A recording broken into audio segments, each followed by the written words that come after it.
Hello everybody and welcome back to my channel. Today is more of a fun video and kind of more the ones you'll probably not see on my channel that much.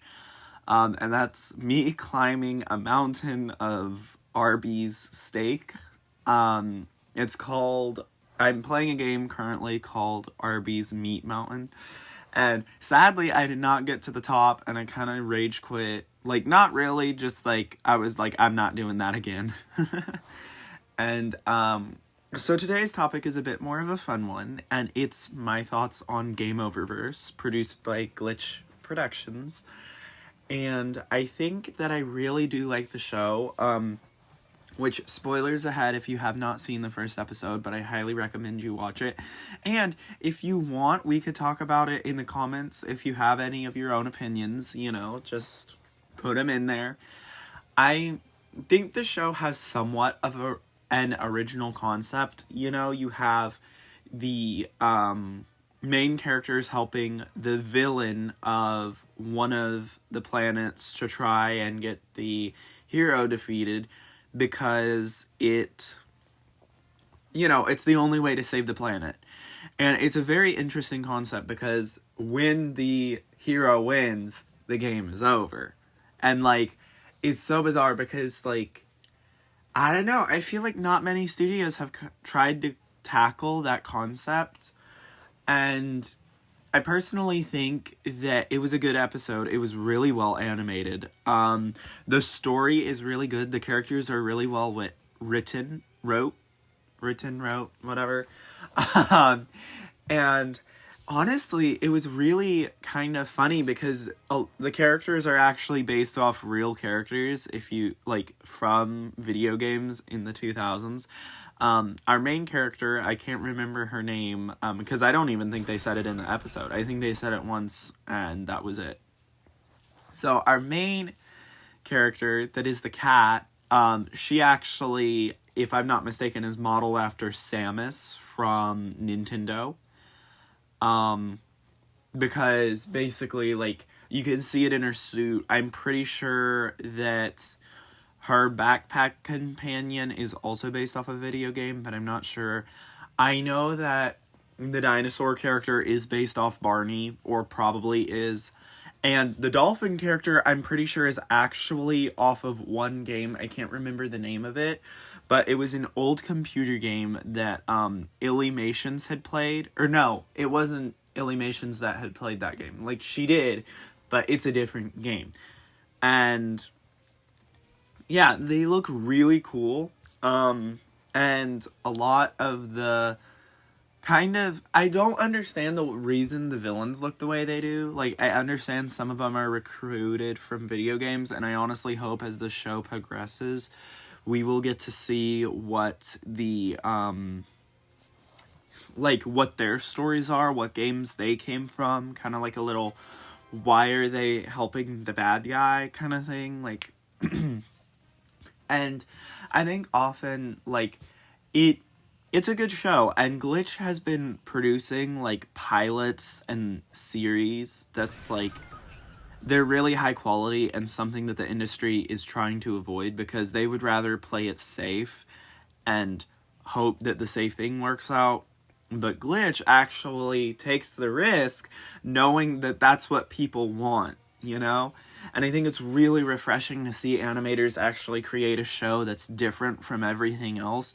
And I think that's why so many independent animators are getting good views. I mean, a while ago, I saw this pilot, and it was called The Art of Murder. I don't know if you guys have seen it, but it is, really good.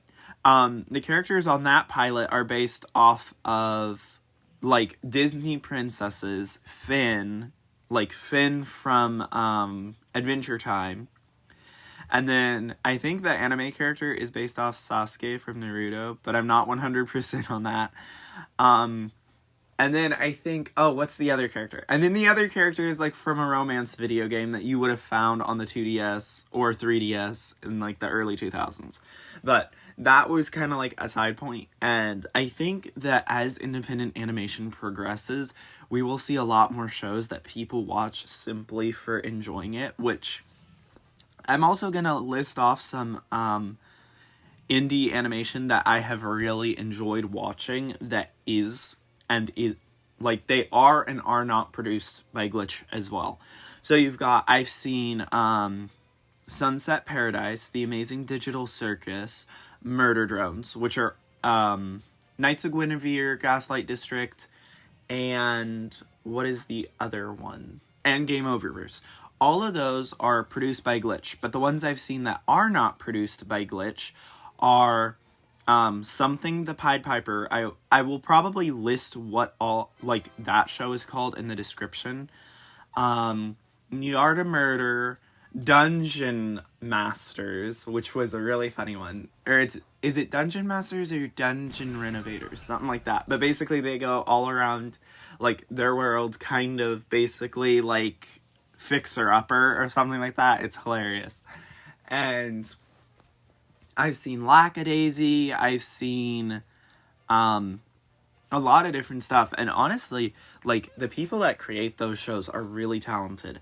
I think, personally, I could come up with character designs and maybe storyboard, but I definitely can't animate. And that's just because I haven't been trained on that. Like, so, if I ever got my characters approved for a show, I'd probably stick to storyboarding and, like, character art, different outfits and designs and that kind of thing. And I think that, like, the independent animation industry is honestly dominating Disney right now. I feel like, especially with how many Disney projects are getting canceled after one season because they don't do well, it's because it's, like, the same stuff we've seen. Like, no offense to Primos, but I feel like Primos was kind of a copy of the Casa Grandes and the Loud House. Like, it's funny because, like, you know, and the argument there is, like, well, they're different shows and different animation styles, but actually they're pretty similar, because Casa Grandes, like, all of their cousins, aunts, uncles, and, like, basically they all live together. And that's basically the same as Primos. It's just everyone has, like, an archetype they follow. And I don't know, I just find it so funny, because, like, if you've seen shows recently, like, the golden age of, like, Disney Channel is basically gone. Because, you know, I would consider the golden age of Disney Channel Phineas and Ferb all the way into, like, I guess Owl House. Like, because really, or well, yeah, Owl House, because Big City Greens started in 2019, and it's still going on. And I still really enjoy that show, but I know a lot of people don't, for specific reasons.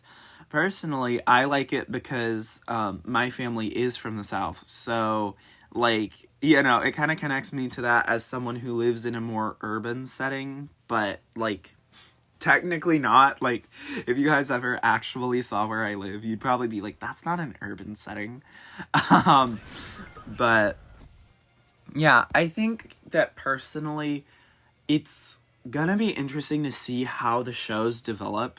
And Glitch is, like, dominating so much so that Lackadaisy is going to become a thing on Glitch Productions when it comes out. I think the pilot, or, like, the first official episode, I think is going to come out on, in October. I think that's when they said it was. And then Knights of Guinevere was approved for a full season. I don't know with what company. I just know it was approved for a full season. No one really knows when it's coming out. Some say it'll be late 2026. Some say it'll be early 2027. Personally, whenever it comes out, I'm binge watching the entire first season and, like, making conspiracy theories on it. Because, you know, that's what all, like, super fans of a show do. And, like, the pilot really was gripping. Because it shows that Disney is honestly just making stuff to make stuff at this point. Like, you know.